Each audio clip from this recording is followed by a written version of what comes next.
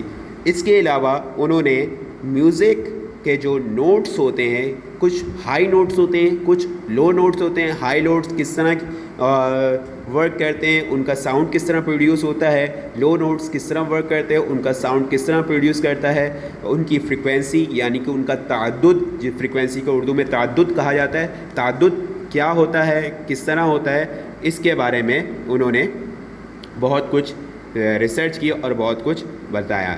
He also discuss the nature of sound, اور انہوں نے ساؤنڈ کی نیچر کے بارے میں بھی بہت ڈسکس کیا. He work in geometrical object which was translated in Latin. انہوں نے جیومیٹریکل آپٹکس پر بھی کام کیا جسے بعد میں لیٹن میں ٹرانسلیٹ کیا گیا تھا. He was a man of ڈیزرو nature and he did extensive work on different fields of science and promoted new thoughts in many disciplines and of learning. انہوں نے بہت سارے سبجیکٹ پہ کام کیا ہے اور وہ حقیقی طور پہ اس بات کے حقدار تھے کہ سائنس کی فیلڈ میں، خاص طور پہ فزکس یعنی کہ طبیعت کی فیلڈ میں ان کا ایک بہت بڑا کام ہے، نام ہے، اور انہوں نے بہت زیادہ تحقیق کی ہے. انہی کی تحقیقات کے نتائج میں آج فزکس یعنی طبیعت نے اتنی زیادہ ترقی کی ہے کہ جنہیں ہم آسانی سے آج ہم بہت ساری چیزوں کے بارے میں پڑھتے ہیں، سنتے ہیں، سمجھتے ہیں. اسپیشلی ساؤنڈ کے بارے میں یا میوزک کے بارے میں یا آپٹکس کے بارے میں انہوں کی تحقیق قابل تحسین تھی. اس بات پر انہیں خراج تحسین پیش کیا جانا چاہیے. نیکسٹ ہے ہمارے پاس ابو ریحان محمد بن احمد البیرونی، جنہیں ہم البیرونی کے نام سے جانتے ہیں، پہچانتے ہیں. Al-Biruni was born in a small town بیرون ان پریزنٹ افغانستان. البیرونی جو موجودہ افغانستان ہے وہاں پیدا ہوئے ان 973 اے ڈی میں. He was a great scholar of his time. وہ اپنے وقت کے ایک عظیم اسکالر تھے. He wrote more than 150 books. انہوں نے 150 یعنی کہ 150 سے زیادہ کتابیں لکھی ہیں آن ویریس سبجیکٹ، مختلف سبجیکٹس کے اوپر، سچ ایز جس میں شامل ہے mathematics, physics, cosmology, geography, history, culture and civilisation, archaeology, comparative religion, geology, chemistry and biology ETC. ان سبجیکٹ کے اوپر انہوں نے متعدد کتابیں لکھی ہیں. اس کے علاوہ بھی انہوں نے بہت سارے سبجیکٹ پہ بہت ساری کتابیں لکھی ہیں جو اس کا ہم یہاں پہ نام شامل نہیں ہے، اور اگر اس کی ڈیٹیل میں جائیں تو ایک کافی لمبی ڈیٹیل ملے گی. He explained every subject from a new angle and refuted many theories about a nature of things. انہوں نے ہر سبجیکٹ کو ایک نئے اینگل، نئے زاویے سے دیکھنے، سوچنے، سمجھنے، پرکھنے کا ایک طریقہ بتایا، ایک سوچ دی، ایک آئیڈیا دیا کہ ہر سبجیکٹ کو ایک نئے طریقے سے جدت کے ساتھ جدید انداز میں سمجھا جائے، پرکھا جائے اور اس کے نتائج کو اخذ کیا جائے. For example, in his time, it was supported and was taken as a fact that Earth was a flat body. But not only rejected this notion, but practically provided that Earth is round and not flat. ان کے وقت میں یہ کہا جاتا تھا جو ارتھ ہے یعنی کہ ہماری زمین جو ہے وہ ایک فلیٹ یعنی کہ سیدھی سطح کا ایک جسم ہے، ایک آبجیکٹ ہے جسے انہوں نے ریجیکٹ کیا اور پریکٹیکلی عملی طور پہ یہ ثابت کیا کہ زمین جو ہے وہ گول شیپ میں ہے، راؤنڈ شیپ میں ہے اور وہ فلیٹ بھی نہیں ہے. He also measured the circumference of earth. انہوں نے مزید اس بات کو بھی میجر کیا ہے، پیمائش کی ہے، ارتھ یعنی ہمارے زمین کا جو سرکمفرنس ہے، جو دائرہ ہے، اس کو ایریا جو ہے اس کو میجر کیا. He discussed the movement of the sun and the moon. انہوں نے سن یعنی سورج، مون یعنی چاند کی اس کی حرکت کی موومنٹ یعنی حرکت کے بارے میں بھی بہت کچھ ڈسکس کیا اور بتایا. نیکسٹ ہیں ہمارے پاس doctor Abdus Salam. Doctor Abdus Salam was born in Jhang. Doctor Abdus Salam Jhang میں پیدا ہوئے.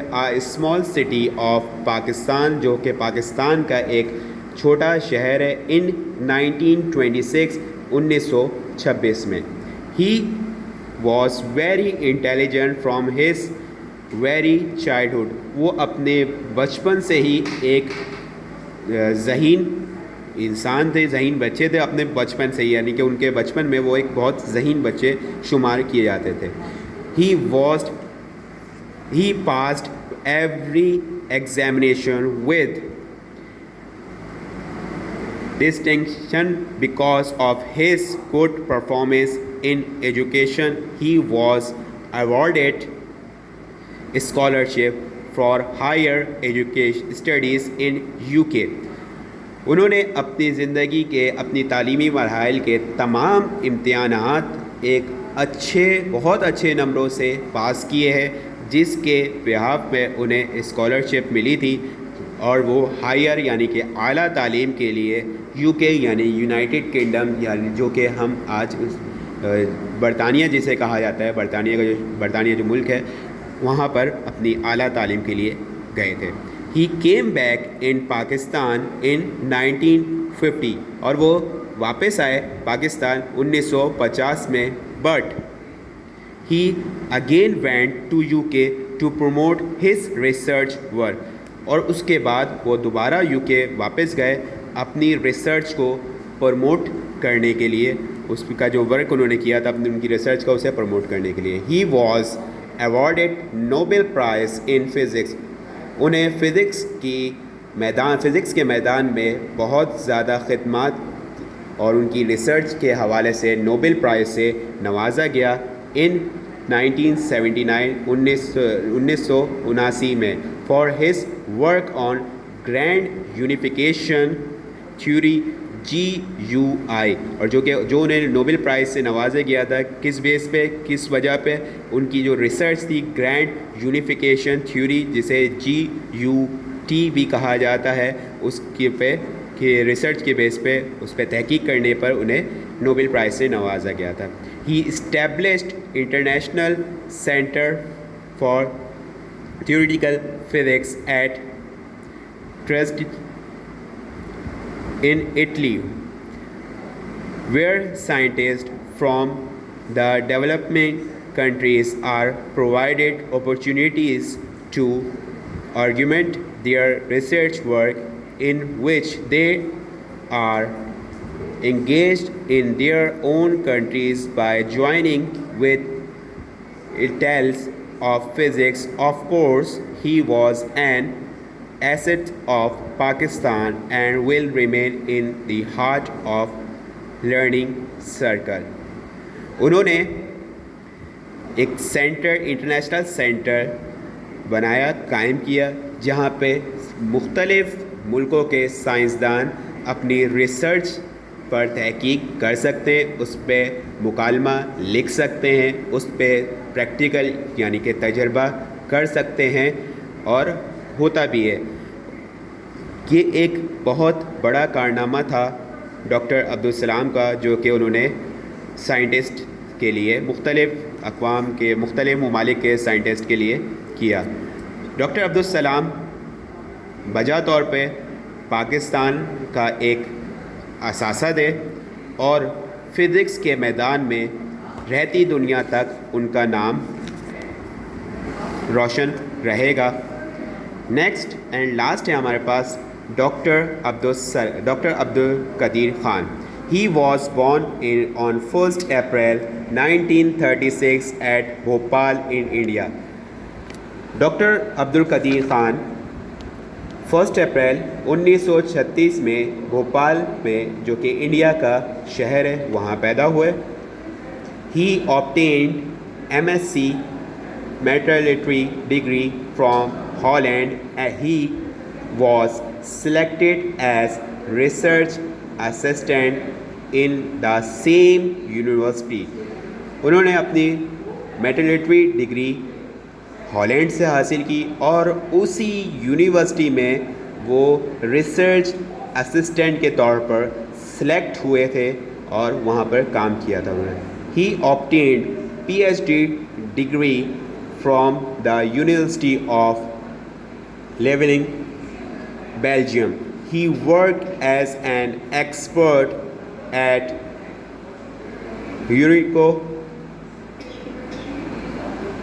encouragement plant in Holland as a joint venture of the government of Holland. When Dr. Abdulkadir Khan, filled with the supreme spirit of patriotism, he returned of Pakistan to serve his motherland. To honor him, the former engineering research laboratories has now been named as A.Q. Khan Research Laboratories. He has been awarded Hilal-e-Imtiyaz by the government of Pakistan. He's contributed in making Pakistan a nuclear state. Doctor Abdul Qadeer نے جیسے کہ وہ research assistant تعینات ہوئے تھے اپنی ہی university میں، جو کہ جہاں پہ انہوں نے ہالینڈ سے اپنی تعلیم حاصل کی، وہاں پہ ریسرچ اسسٹنٹ کے طور پہ تعینات کیے گئے۔ دین اس کے بعد انہوں نے ہالینڈ میں ایک جوائنٹ وینچر، یعنی کہ اپنی مدد آپ اور گورنمنٹ آف ہالینڈ کے ساتھ مل کر ایک ریسرچ ڈپارٹمنٹ تیار کیا تھا، لیبارٹری تیار کی تھی جہاں پر وہ اپنی ریسرچ کیا کرتے تھے۔ اس کے کچھ عرصے بعد ان کی اندر پاکستان کی جو محبت تھی وہ ان کو واپس پاکستان لے کر آئی اور یہاں پر بھی انہوں نے اپنا